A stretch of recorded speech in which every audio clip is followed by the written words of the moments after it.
Hello everyone, welcome once again in today's video. तो जैसे कि लास्ट क्लास में हमने जाना था एडेप्टेशंस पॉलिनेशन के बारे में कि पॉलिनेशन में क्या क्या एडेप्टेशंस जो प्लांट अपने अंदर अडेप्ट कर रहे हैं और जिन एडेप्टेशंस की वजह से वो उसी टाइप का पॉलिनेशन को सक्सेसफुल बना पा रहे हैं, जैसे कि adaptations for the purpose of water pollination, adaptation for the purpose of air pollination, and as well as adaptation for the purpose of insect pollination, that is known as entomophily. तो आज की video में हम दो topic discuss करने वाले हैं। जो हमारा पहला टॉपिक होने वाला है वो कौन सा होने वाला है, that is very important topic. 3 number में क्वेश्चन आता है, that is pollen pistil interaction. ठीक है, एक टॉपिक तो हम ये डिस्कस करेंगे और दूसरा टॉपिक जो हम डिस्कस करेंगे वो कौन सा है, डबल फर्टिलाइजेशन। ठीक है, दोनों ही अपने आप में इंपॉर्टेंट टॉपिक्स हैं। इनसे दोनों से मोस्ट प्रोबेबली चांसेस बनते हैं क्वेश्चन आने के। डबल फर्टिलाइजेशन से 100% क्वेश्चन आने के चांसेस रहते हैं और पोलन पिस्टिल इंटरैक्शन से भी क्वेश्चन आने के चांसेस हैं। ठीक है, चलिए शुरू करते हैं। तो पोलन पिस्टिल इंटरैक्शन नाम से पता चल रहा है कि जब पोलन ग्रेन पिस्टिल यानी कि स्टिग्मा के ऊपर आकर बैठा तो वो उसे कैसे इंटरैक्ट कर रहा है और उसके बाद क्या क्या स्टेप्स हो रहे हैं। तो बेसिकली 3 स्टेप्स में हमने इस पूरे प्रोसीजर को डिवाइड किया है। कितने स्टेप्स में? 3 स्टेप्स में। सबसे पहला स्टेप होता है हमारा रिकॉग्निशन ऑफ कंपैटिबल पोलन। ठीक है, उसके बाद आता है growth of the pollen tube,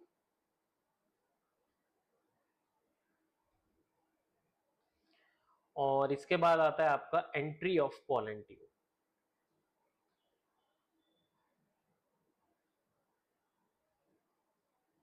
ठीक है, तो यही थोड़ा सा डिटेल में जानेंगे और इससे क्वेश्चन बहुत बार पूछा जा चुका है। पूरा प्रोसीजर भी समझाने के लिए आता है कि पोलन पिस्टल इंटरैक्शन क्या होता है, उसको पूरा समझाइए, या फिर डायग्रामेटिक क्वेश्चन इससे पूछ लेता है कि है ना, कि मान लीजिए आपको ये डायग्राम दे देगा और यहाँ पर इस डायग्राम से रिलेटेड आपसे पूछ लेगा कि इसमें कैसे एंट्री हो रही है पोलन ट्यूब की और कहाँ से एंट्री हो रही है। ये सारी चीजें हमसे पूछी जाती हैं।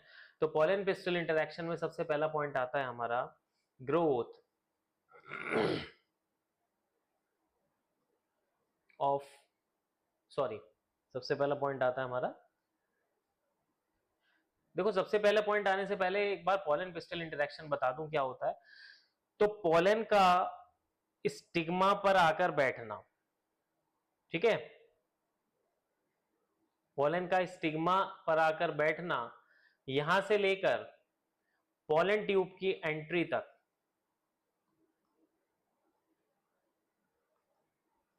ओव्यूल में, या फिर आप कह सकते हैं यहां से लेकर फर्टिलाइजेशन तक।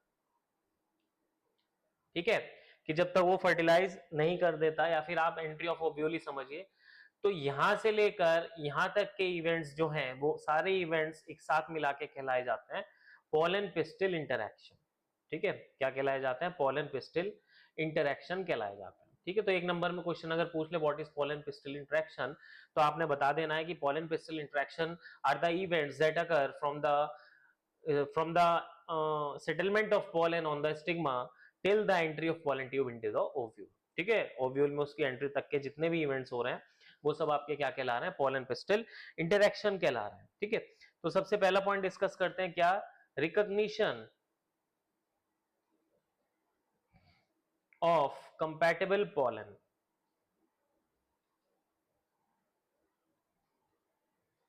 अब देखिए कहानी क्या है। मान लीजिए देयर इज अ फॉरेस्ट, एक फॉरेस्ट है और फॉरेस्ट में आप देख रहे हैं कि भाई मान लीजिए विंड पॉलिनेशन हो रहा है, तो वहां पर मल्टीपल वैरायटीज है प्लांट्स की। किसी का पॉलन ग्रेन जाकर किसी के ऊपर भी बैठ सकता है, किसी का पॉलन ग्रेन जाकर किसी के ऊपर भी बैठ सकता है। तो सारे पॉलन ग्रेन को तो अलाउ नहीं करेगा वो, है ना। वो उसके अंदर एक क्षमता ये होनी चाहिए कि वो अपने वाले को क्या करे? रिकॉग्नाइज करे। ठीक है, अपने वाले को क्या करे? रिकॉग्नाइज करे, पहचाने। यानी मान लीजिए व्हीट है, ठीक है, व्हीट का पॉलन ग्रेन भी उड़कर जा रहा है और रास्ते में क्या पड़ गया? राइस पड़ गया। तो अगर राइस के प्लांट पर वो आकर बैठ जाता है तो क्या वो उसको फर्टिलाइज करेगा? नहीं करेगा। क्यों? क्योंकि वो उसको रिकॉग्नाइज कर रहा है। ठीक है, तो सबसे पहला स्टेप यही होता है रिकॉग्निशन में कि जब पॉलन ग्रेन आकर सेटल हो जाता है, ठीक है, पॉलन ग्रेन आकर सेटल हो जाता है कहां पर? स्टिग्मा पर, तो वो उसको क्या करता है? रिकॉग्नाइज करता है। और रिकॉग्निशन कैसे होगा? With a chemical mediated dialogue. ठीक है, ये 3 वर्ड्स आपने याद रखने हैं, केमिकल मीडिएटेड डायलॉग, यानी कि उन दोनों के बीच में क्या होगी, केमिकल रिएक्शंस होंगी, और अगर वो केमिकल रिएक्शन सक्सेसफुल होती हैं तो ही वो उसको अलाउ करेगा क्या करने के लिए, जर्मिनेट करने के लिए, वरना वो उसको अलाउ नहीं करेगा जर्मिनेशन के लिए। ठीक है, तो यही होता है एक तरीके से, आप ये समझ लीजिए कि भाई जब अपना ही उसको, तो एक जेनेटिक डायलॉग भी कह सकते हैं आप, कि इसमें कुछ ना कुछ जेनेटिक मिक्सचर भी होगा, कि वो उसी का है पॉलन तो वो उसी को पहचान पाएगा, किसी और को वो क्या करेगा, इनिबिट करेगा और उसको आगे नहीं बढ़ने देगा, और इसको क्या करेगा, प्रमोट करेगा। ठीक है, जो इसका मर्जी वाला होगा, कंपैटिबल होगा, ठीक है, जो कैसा होगा, कंपैटिबल होगा, उसको ये प्रमोट करेगा, और जो इनकम्पैटिबल होगा, जो किसी और का है, या फिर इनकम्पैटिबिलिटी दिखानी है उसको, सेल्फ इनकम्पैटिबिलिटी, तो वो उसको क्या करेगा, इनिबिट करेगा। ठीक है, क्या करेगा, इनिबिट करेगा। चलिए सेकेंड स्टेप की तरफ बढ़ते हैं, ग्रोथ ऑफ पोलन ट्यूब। अब क्या होगा, मान लीजिए वो उसको रिकॉग्नाइज कर लेता है, उसने उसको रिकॉग्नाइज कर लिया कि हाँ जी ये मेरा पोलन है और अब मुझे इसने क्या करना है, आगे बढ़ाना है। तो क्या होता है, जो पोलन होता है, जब जो स्टिग्मा का सरफेस होता है, ठीक है, जो स्टिग्मा का सरफेस होता है, और मान लीजिए यहाँ आकर पोलन ग्रेन बैठ गया है, तो ये क्या करने लगता है, यहाँ से वाटर को एब्जॉर्ब करता है। ठीक है, वाटर एब्जॉर्प्शन करने से क्या हो जाता है, स्वेल हो जाता है, और स्वेल होने के साथ साथ यहां से एक ट्यूब निकलती है, और वही ट्यूब क्या कहलाती है, आपकी पोलन ट्यूब। ठीक है, और मैंने बताया था पोलन ट्यूब किसका एक्सटेंशन है, इंटाइन का, याद रखना, जो अंदर वाली लेयर होती है इंटाइन, उसी का एक्सटेंशन होता है पोलन ट्यूब, है ना। पोलन ट्यूब किसका एक्सटेंशन है, इंटाइन का। और कहां से निकलती है, जर्म पोर से, क्योंकि जर्म पोर पर क्या नहीं होता, स्पोरोपोलिन। ये छोटी छोटी सी बातें हैं, बार बार आती रहेंगी, और आप इसको बार बार देखते रहेंगे। तो इसने क्या कर दिया, इसको जर्मिनेट कर दिया, और ये आगे की तरफ बढ़ना शुरू हो गया। अब जब ये आगे बढ़ रहा है, तो आप क्या खास बात नोटिस करेंगे, कि इसके अंदर आपको क्या दिखेगा, या तो पोलन के अंदर जो जर्म सेल्स था, वो, अगर पोलन दो कंडीशन में शेड हो रहा था हमारा, एक तो थी 2 सेल्ड कंडीशन, है ना, और एक थी 3 सेल्ड। तो जो 2 सेल्ड वाली स्टेज थी, उसमें जो जर्म सेल होता है, तो वो आ जाता है इसके अंदर, पोलन के अंदर, और फिर जब ये पोलन ट्यूब ग्रोथ कर रही होती है, तब वो डिवाइड करता है, और डिवाइड करके क्या बनाता है, 2 मेल गैमेट बनाता है। ठीक है, और अगर हम बात करें 3 सेल्ड स्टेज में शेड हुआ था पोलन, तो पहले से ही पोलन ट्यूब के अंदर क्या चल के आएंगे, 2 मेल गैमेट चल के आएंगे, है ना। मान लीजिए पोलन ट्यूब है, तो इसके अंदर क्या चल के आ रहे हैं, 2 मेल गैमेट चल के आ रहे हैं। ठीक है, 2 मेल गैमेट्स, याद रखना, अभी डबल फर्टिलाइजेशन में क्लियर हो जाएगा। तो ये हो गया ग्रोथ ऑफ पोलन ट्यूब। और जब यहाँ से स्टिग्मा से आ रही है, तो ये कुछ डाइजेस्टिव एंजाइम्स भी सीक्रेट कर रही है। ठीक है, क्या सीक्रेट कर रही है, डाइजेस्टिव एंजाइम्स, और उन्हीं एंजाइम्स की मदद से जो स्टिग्मा है, उसकी वॉल्स जो हैं, अगर वो हॉलो है तो कोई बात नहीं, बट अगर वो सॉलिड स्टिग्मा है, सॉलिड स्टाइल है, सॉरी स्टिग्मा बोल रहा हूँ, कि ये जो रीजन है हमारा स्टाइल वाला, स्टाइल के थ्रू ये आगे बढ़ रही है, तो अगर ये स्टाइल दो तरीके की होती है, एक तो होती है सॉलिड स्टाइल, यानी कि जो अंदर से भरी हुई है सेल से, और एक होती है हॉलो। ठीक है, तो अगर हॉलो है तो वो सिंपली उसके अंदर चला जाएगा, पर अगर सॉलिड स्टाइल है तो वो डाइजेस्टिव एंजाइम्स की मदद से उसको डिग्रेड करेगा और आगे की तरफ बढ़ेगा। ठीक है, थोड़ा सा मैं आपको डायग्राम की मदद से दिखाता हूँ, थोड़ा सा और क्लियर हो जाएगा आपने, है ना, वरना मन में डाउट रहेगा कि क्या हो रहा है ना, कुछ समझ नहीं आ रहा है, तो ये वाली बातें क्लियर होनी चाहिए। तो आप इस डायग्राम में देख पाएंगे, देखिए, देखो ये यहाँ पर बैठी और यहाँ से ग्रोथ कर रही है, मैंने एनसीईआरटी का ही डायग्राम उठाया जिससे कि आपको समझने में आसानी हो। ठीक है, देखो ये पोलन ट्यूब है, और ये यहाँ से ग्रोथ करती हुई आ रही है स्टिग्मा से, और यहाँ पर ये एंटर करेगी। ठीक है, अब जो तीसरा स्टेप है हमारा, entry of the pollen tube, ये स्टाइल है, ये स्टिग्मा है ना, और ये क्या है, ओवरी है, और ये इसके अंदर क्या है, एम्ब्रियो सैक है। ठीक है, यहाँ पर देखो ये दिखा रखा है हमें, ये हमें 2 सिनर्जिड्स दिखा रखे हैं, एग न्यूक्लियस दिखा रखा है, और ये हमारे 2 मेल गैमेट्स यहाँ पर दिखा रखे हैं। ठीक है, एक मेल गैमेट ये रहा और एक मेल गैमेट ये रहा। अभी आगे जानेंगे क्या होता है, तो फिलहाल थर्ड स्टेप पर हम आगे आते हैं। थर्ड स्टेप हमारा आता है क्या, entry of pollen tube, entry of pollen tube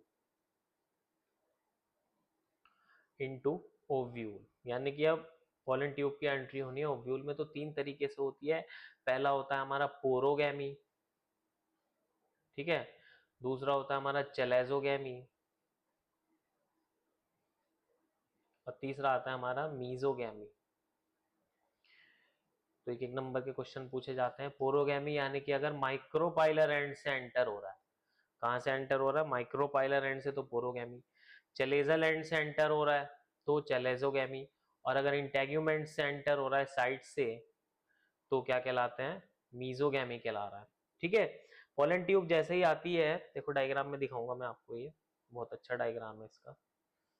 ठीक है, ये रहा देखो, तीनों कंडीशंस हमें दिखा रखी हैं और तीनों कंडीशंस आपको बहुत अच्छे से क्लियर हो जाएंगी। यहाँ पर देखो, पोरोगैमी में ये कहां से एंटर हो रहा है, देखो माइक्रोपाइलर एंड से, पोलन ट्यूब। और किसकी मदद से, देखो ये रहा माइक्रोपाइलर एंड है, और यहाँ पर दो सिनर्जिड्स रहते हैं। तो सिनर्जिड्स का यही फंक्शन होता है, ये इसको गाइड करते हैं। सिनर्जिड्स क्या करते हैं, गाइड करते हैं एंट्रेंस के लिए पोलन ट्यूब को। ठीक है, guide pollen tube for entering. ठीक है, और यहाँ पर एक स्पेशल चीज पाई जाती है, फिलीफॉर्म अपरेटस, है ना, अभी आगे बताएंगे। तो वो भी इसी चीज में मत कर रहा है, और किसी भी एक सिनर्जिड के थ्रू एंटर कर जाएगी, any one of the synergid. और जैसे ही सिनर्जिड से एंटर कर देगी, वो क्या होना शुरू हो जाता है, डीजनरेट होना शुरू हो जाता है। तो ये पहली कंडीशन हो गई पोरोगैमी। ये दूसरी कंडीशन आती है चलेजोगैमी। देखो यहाँ चलेजल एंड से एंटर कर रहा है ये। ठीक है, ये आया देखो, है ना, ये रहा। और देखो साइड से इंटेग्यूमेंट से एंटर अगर कर रहा है तो क्या कहला रहा है, मीजोगैमी। तो this is all about the entry of the pollen tube. तीन तरीके से हो रही है एंट्री, और जब एंट्री हो जाती है तो पोलन ट्यूब क्या सिक्रीट करती है, दो मेल गैमीट। ठीक है, two male gametes into the embryo sac. ठीक है, एम्ब्रियो सैक के अंदर कितने मेल गैमीट सिक्रीट करे इसने, दो मेल गैमीट सिक्रीट करे। और हम मोस्टली कॉमनली बात करते हैं जो ज्यादातर माइक्रोपाइलर एंड के थ्रू एंट्री की। ठीक है, यानी कि पोरोगैमी की, ये सबसे ज्यादा कॉमन कंडीशन है पोरोगैमी, सबसे ज्यादा देखने के लिए मिलती है पोरोगैमी। तो इसमें क्या हुआ था, इसमें ये हुआ था कि मान लीजिए दिस इज एम्ब्रियो सैक। ठीक है, ये क्या है, एम्ब्रियो सैक है, और यहाँ पर दो सिनर्जिड्स हैं और एक एग एपरेट, एग सेल है ना। तो यहाँ पर एक हेयर लाइक स्ट्रक्चर होता है जिसको हम क्या बोलते हैं, फिलीफॉर्म एपरेटस। क्या कहलाता है, फिलीफॉर्म एपरेटस। तो ये पोलन ट्यूब की मदद करता है एंट्री में, और एंट्री किसके थ्रू हो रही है, देखो सिनर्जिड के थ्रू। ठीक है, सिनर्जिड के थ्रू जब एंट्री होती है तो ये दो मेल गैमेट छोड़ देती है, दो मेल गैमेट, है ना। और सेंटर में क्या था आपका, दो पोलर न्यूक्लियाई पड़े थे, और यहाँ पर क्या थे, तीन एंटीपोडल्स थे। ये मैं पहले ही बता चुका हूँ आपसे, चलेजल एंड पर क्या थे, तीन एंटीपोडल्स होते हैं। ठीक है, तो आइए नेक्स्ट टॉपिक की तरफ बढ़ते हैं, that is double fertilization. Very important topic, double fertilization. ठीक है, नाम से ही पता चल रहा है दो फर्टिलाइजेशन हो रहे हैं, इसलिए हमने इसको डबल फर्टिलाइजेशन बोला। और सबसे पहले किसने डिस्कवर किया था, नवेस्चिन ने। ठीक है, किसने, नवेस्चिन ने इसको डिस्कवर किया था इन द ईयर 1898। ठीक है, 1898 में किया था, किसमें, लिलियम में और फ्रिटिलेरिया में। ठीक है, लिलियम में और फ्रिटिलेरिया। ठीक है, तो ये एक एक नंबर में क्वेश्चन पूछे जा सकते हैं, because it is given in the NCERT. तो नेवेस्टियन ने 1898 में डबल फर्टिलाइजेशन डिस्कस किया था। तो डबल फर्टिलाइजेशन है क्या, ये डायग्राम से बहुत बढ़िया समझ में आएगा आपने। जब हम डायग्राम देखेंगे डबल फर्टिलाइजेशन का तो बहुत अच्छी से समझ में आने वाला है डबल फर्टिलाइजेशन। ठीक है, देखो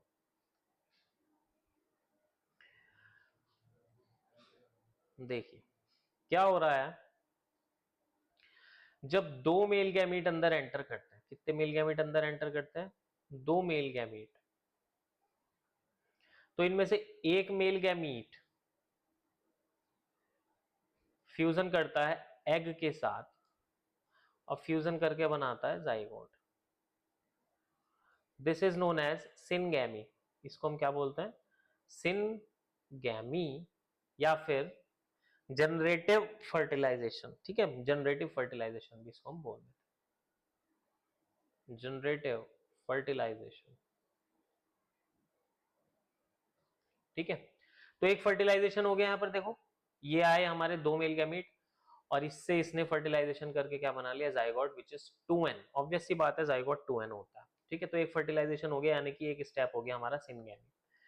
अब क्या होता है, जो सेकंड मेल गैमीट है, ये एक मेल गैमीट तो यहां दे दिया इसने, सेकंड मेल गैमीट यहां पर दिया इसने, और ये जो सेकंड मेल गैमीट दिया है ये दो पोलर न्यूक्लियाई के साथ फ्यूजन करता है। ठीक है, second male gamete plus two polar nuclei, जो दो पोलर न्यूक्लियाई थे इनके साथ फ्यूजन करता है और क्या बनाता है, प्राइमरी एंडोस्पर्म न्यूक्लियस। क्या बना रहा है, ये बना रहा है आपका प्राइमरी एंडोस्पर्म न्यूक्लियस। ठीक है, दैट इज PEN।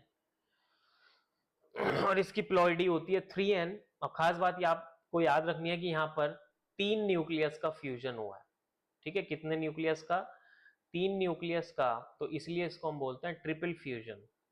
क्या बोलते हैं, ट्रिपल फ्यूजन। तो अब आपने देखा एक फर्टिलाइजेशन ये हुआ एक मेल गैमेट का और एक फर्टिलाइजेशन वो हुआ, तो 2 बार फर्टिलाइजेशन हो रहा है, यानी कि एक बार तो क्या हो रहा है, सिंगैमी हो रहा है और एक बार क्या हो रहा है, ट्रिपल फ्यूजन हो रहा है। इसलिए 2 फर्टिलाइजेशन हुए, the process is known as double fertilization. इसलिए प्रोसेस को हम क्या बोलते हैं, डबल फर्टिलाइजेशन बोल देते हैं। ठीक है, खास बात याद रखनी है कि जो प्राइमरी एंडोस्पर्म न्यूक्लियस है ये किसके अंदर बना है, प्राइमरी एंडोस्पर्म सेल के अंदर। अब प्राइमरी एंडोस्पर्म सेल आगे चलकर क्या बनाने वाला है, एंडोस्पर्म बनाने वाला है। ठीक है, ये सब पढ़ेंगे हम। और जाइगोट जो है हमारा, जाइगोट वो आगे चल के क्या बनाने वाला है, एम्ब्रियो बनाने वाला है। ठीक है, क्या बनाने वाला है, एम्ब्रियो बनाने वाला है। तो ये एंडोस्पर्म इस डेवलपिंग एम्ब्रियो को क्या देगा, नरिशमेंट देगा। क्या देगा, नरिशमेंट देगा डेवलपिंग एम्ब्रियो को, क्योंकि शुरू शुरू में प्लांट जब बन रहा है तो शुरू में तो लीफ आती नहीं है, तो जब तक पत्ती नहीं आई वो खाना तो अपना बना नहीं पाएगा, उसको कहीं और से चाहिए। तो या तो एंडोस्पर्म देते हैं या कॉटिलेडन्स देते हैं। तो जिस केस में एंडोस्पर्म देंगे उसमें कॉटिलेडन्स नहीं होंगे, जिस केस में अभी ये आगे डिस्कस करेंगे हम, फिलहाल इसको समझिए। This is all about double fertilization. एक और टॉपिक छोटा सा डिस्कस कर लेता हूं, that is artificial hybridization. Artificial hybridization क्या है कि हम अपनी मर्जी से करा रहे हैं कि किस पॉलन को किसके ऊपर घेरना है। तो इसमें 2 टेक्निक आती है। मान लीजिए कोई बाइसेक्सुअल फ्लावर है, कैसा फ्लावर है, बाइसेक्सुअल फ्लावर है। और बाइसेक्सुअल फ्लावर में हमने क्या करना है कि आर्टिफिशियल हाइब्रिडाइजेशन कराना है, तो उसके हम जो मेल पार्ट होता है, ठीक है, बाइसेक्सुअल प्लांट का मेल पार्ट यानी कि क्या, स्टेमन, स्टेमन को रिमूव कर देते हैं। क्योंकि अगर हम किसी और का स्टेमन उसके ऊपर डालना चाह रहे हैं तो हम उसके स्टेमन यानी कि मेल पार्ट को रिमूव कर देंगे, दैट इज नोन एज इमैस्क्यूलेशन। और उसको हम क्या बोलेंगे, इमैस्क्यूलेशन। फिर इमैस्क्यूलेशन करने के बाद हम उसको क्या करते हैं, बैग से बंद कर देते हैं और प्रोसेस क्या कहलाता है, बैगिंग कहलाता है। और अगर उस पर हम टैग लगाना चाहें तो वो प्रोसेस क्या कहलाता है, टैगिंग कहलाता है। बैगिंग जो है मोस्टली वो किससे होती है, बटर पेपर से। ठीक है, मोस्टली किससे होती है, वो बटर पेपर से यहाँ पर बैगिंग हो रही है। तो ये आर्टिफिशियल हाइब्रिडाइजेशन कराया जाता है किसके द्वारा, जो कि नई नई वेराइटीज बनाना चाहते हैं। और हम क्या करते हैं, बाद में जब रिसेप्टिव हो जाता है तो अपनी मर्जी वाले पॉलन किसी भी स्टिग्मा के ऊपर लाकर डाल देते हैं और वहां पर पॉलन ट्यूब की ग्रोथ हो जाती है। नहीं होती है तो कुछ केमिकल्स की मदद से हम उसकी ग्रोथ करा देते हैं। तो this is all about today's class. इसमें हमने जो चीज बताई, इंपॉर्टेंट क्या है, इंपॉर्टेंट आपके लिए ये है सबसे ज्यादा, डबल फर्टिलाइजेशन। और देखो डबल फर्टिलाइजेशन में एक इमेज दिखाता हूँ, वो रह गई है दिखाने से, ये वाली देखो। ट्रिपल फ्यूजन भी दिख रहा है इसमें, डबल फर्टिलाइजेशन भी दिख रहा है, सब कुछ दिख रहा है इसमें। मैं सब समझा दूंगा, देखो आपको इमेज से। देखो ये डिजेनरेटिंग सिनर्जिड्स हैं, मैंने बताया था डिजेनरेट हो जाते हैं। ये बन गया जाइगोट, है ना, एग से फर्टिलाइजेशन करके। ये पूरा प्राइमरी एंडोस्पर्म सेल है, पूरा का पूरा जितना भी आपको दिख रहा है यहाँ से यहाँ तक, ये प्राइमरी एंडोस्पर्म सेल है। और इसके अंदर क्या है, प्राइमरी एंडोस्पर्म न्यूक्लियस है, जिसकी प्लॉइडी क्या है, 3N। बहुत बार क्वेश्चन पूछता है प्लॉइडी क्या होगी, 3N होगी। और ये एंटीबॉडीज भी क्या हो जाता है, डिजेनरेट हो जाता है। ठीक है, तो दिस इज ऑल टुडे। तो वीडियो को क्या करें, लाइक करें, चैनल को शेयर करें, और सबसे इंपॉर्टेंट चीज है कि अगर आप वीडियो देख रहे हैं तो प्लीज सब्सक्राइब जरूर करें, है ना, सब्सक्राइब करना बहुत जरूरी है। Thank you.